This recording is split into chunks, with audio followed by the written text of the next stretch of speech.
Edge is a multi-format video game magazine published by Future plc in the United Kingdom, which publishes 13 issues of the magazine per year. It is known for its industry contacts, editorial stance, distinctive anonymous third-person writing style, yearly awards and longevity. History. The magazine was launched in August 1993 by Steve Jarrett, a longtime video games journalist who has launched several other magazines for Future. The artwork for the cover of the magazine's 100th issue was specially provided by Shigeru Miyamoto. The 200th issue was released in March 2009 with 200 different covers, each commemorating a single game. 199 variants were in general circulation, and one was exclusive to subscribers. Only 200 magazines were printed with each cover, sufficient to more than satisfy Edge's circulation of 28,898. In October 2003, the then editor of Edge, João Diniz Sanchez, left the magazine along with deputy editor David McCarthy and other staff writers.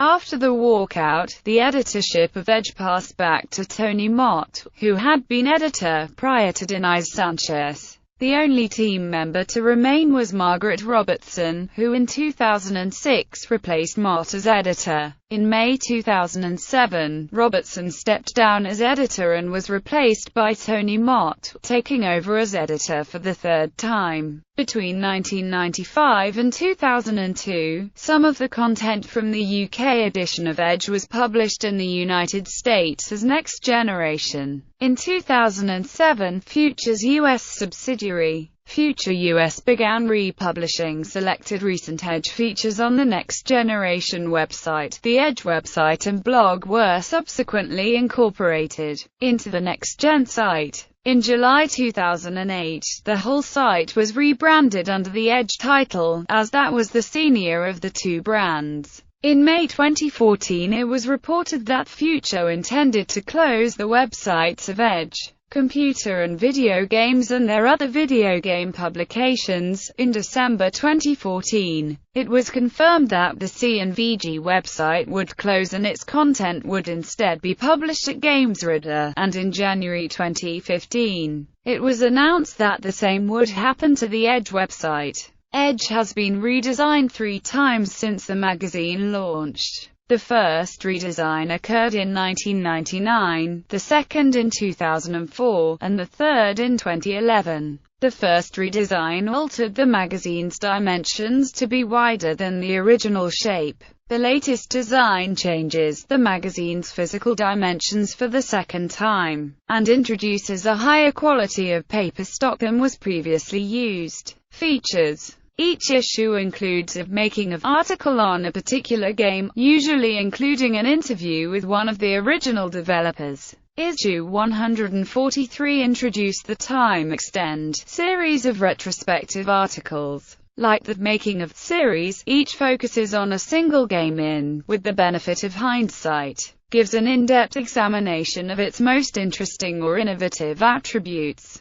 Code Shop examines more technical subjects such as 3D modeling programs or physics middleware, while Studio Profile and University Profile are single-page summaries of particular developers or publishers, and game-related courses at higher education institutions. Although an overall list of contributors is printed in each issue's indicia, the magazine typically has not used bylines to credit individual writers to specific reviews and articles, instead only referring to the anonymous Edge as a whole. Since 2014, some contributed features are credited with a byline. The magazine's regular columnists have been consistently credited throughout the magazine's run. The current columnists are James Leach, Clint Hocking and T.A.D.H.G. Kelly. In addition, several columnists appear toward the beginning of the magazine to talk about the game industry as a whole, rather than focusing on specific game design topics.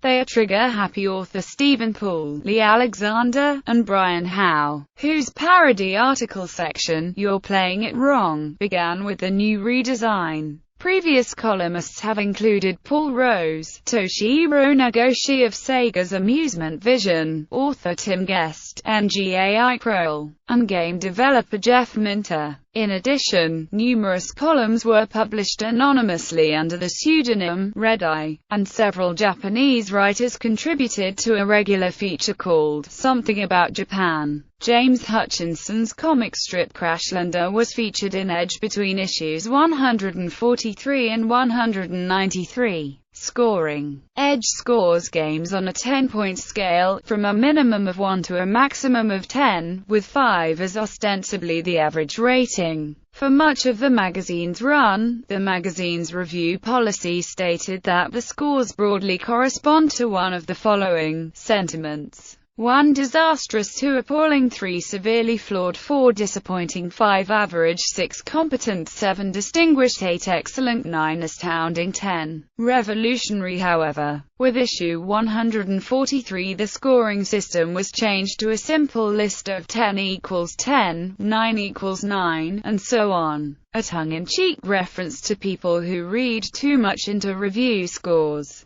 It was almost 3 years before Edge gave a game a rating of 10 out of 10, and to date the score has been given to 17 games. In contrast, only 2 titles have received a 1 out of 10 rating: Kabuki Warriors and Flat Out 3, Chaos and Destruction. Retrospective Awards. In of December 2002 Retro Gaming Special, Edge retrospectively awarded 10 out of 10 ratings to 2 titles released before the magazine's launch: Elite, Exile. Edge also awarded a 10/10 score in one of the regular retrospective reviews in the magazine's normal run, Super Mario Bros. In Edge's 10th anniversary issue in 2003, GoldenEye 007 was included as one of the magazine's top 10 shooters, along with the note that it was perhaps the only other game that should have received a 10 out of 10 rating. The game had originally been awarded a 9 out of 10, with the magazine later stating that a 10 was considered, but eventually rejected. Resident Evil 4, which came second in Edge Presents the 100 Best Video Games, originally obtained a 9. But according to the 100 Best Video Games issue, it came as near as damn it to the 6th Edge 10. The 20th anniversary issue, published in August 2013, carried a feature called The 10 Amendments, in which the following 7 games' scores were retrospectively adjusted to 10 out of 10. A rationale was provided for each: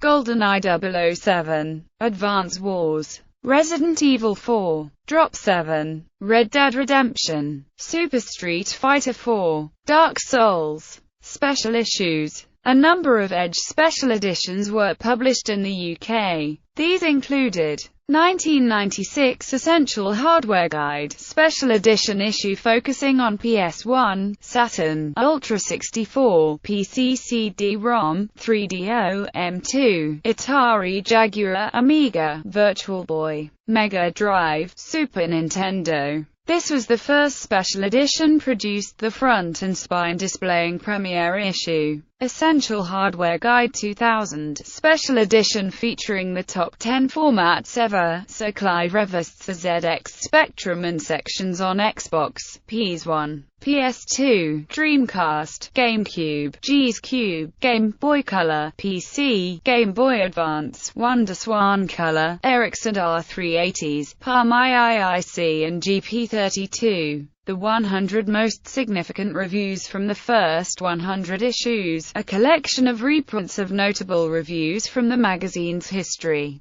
along with retrospective commentary on each game. In addition to reviews of popular titles, it also included Edge's comments on notable hype disappointments such as Rise of the Robots and Akatana. The issue also included an index of the content of those 100 issues of the magazine. Retro, the guide to classic video game playing and collection. This retro gaming themed special issue applied the format of the standard edition of Edge to classic video games. This was the most fully formed of the Edge specials, being an edition that only featured new material. Retro. The Making of special. The second edition in the Retro series was a collection of making of features, most of which had run previously in the main magazine. These features usually contained interviews with the makers of classic video games talking about the process involved in their titles' creation. Equip.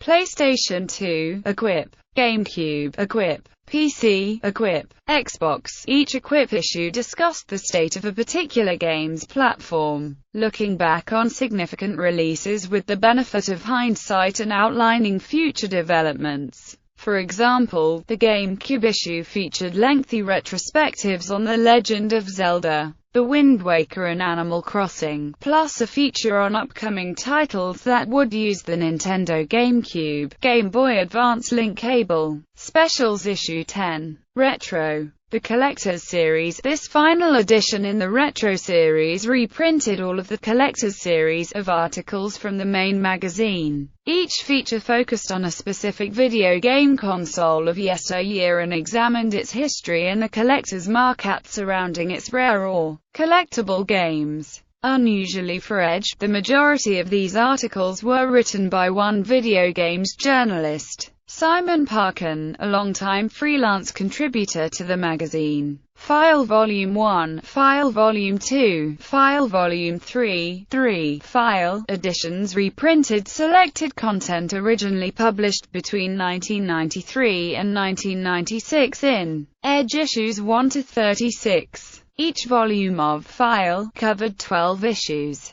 Edge presents the art of video games. This went on sale the 26th of April 2007, showcasing the visual aspect of gaming. Edge presents the 100 best video games, on sale from the 3rd of July 2007. The list was compiled through a combination of suggestions from Edge readers, Edge staff and additional industry experts. Each game in the list had a retrospective article, a full-page illustration, and a sidebar listing readers' comments. In addition, the volume contained reprints of the magazine's previous Top 100 lists from 2000 and 2003. The top 10 of Edge presents the 100 best video games were The Legend of Zelda, Ocarina of Time, Resident Evil 4, Super Mario 64, Half-Life 2, Super Mario World, The Legend of Zelda, A Link to the Past, Halo Combat Evolved, Final Fantasy XII, Tetris, Super Metroid. Foreign editions. Australia. An Australian edition was briefly published in early 2004, for less than 6 months. The Australian edition consisted mostly of content from the UK edition, along with news on the local games industry. Brazil. The Brazilian edition was launched in Brazil on May 2009. It includes articles translated from the UK magazine alongside original local content. The magazine was cancelled in November 2010, with 18 editions. France. A translated selection of articles are published with the French magazine Joypad. Germany. In November 2005, a German translation was launched by the publishing house Computer Media AG. The German edition was thinner than the English original, the covers were slightly changed and the ratings raised. In January 2007 it was changed to a bi-monthly schedule and in July 2007 it was finally shut down. Italian. In October 2004, an Italian localized edition was launched under the name Video Goci and published by Future Italy. In December 2006, Future Italy was sold to Year Editorial, which renamed it GamePro in May 2007. Last issue. September 2009. Spanish. A localized edition of Edge was launched in Spain on 15 April 2006 by publisher Globus, which shares some stuff from the On/Off editorial, a Globus magazine about DVD, video and consumer technology, not in any way related to video games. It lacks some articles contained in the UK edition, such as the Virtua Fighter 5 story, which was omitted from the corresponding Spanish edition. At the end of May 2009, a post in the official Edge Spanish forums made by the main administrator stated that Globus was about to close its video game division, which meant the closure of the Spanish edition of Edge and Nama. Consequently, issue No. 36 is to date the last Edge published in Spain. Globus still holds the rights on Edge's Spanish localization, and will eventually retake its publishing if the magazine seems profitable enough.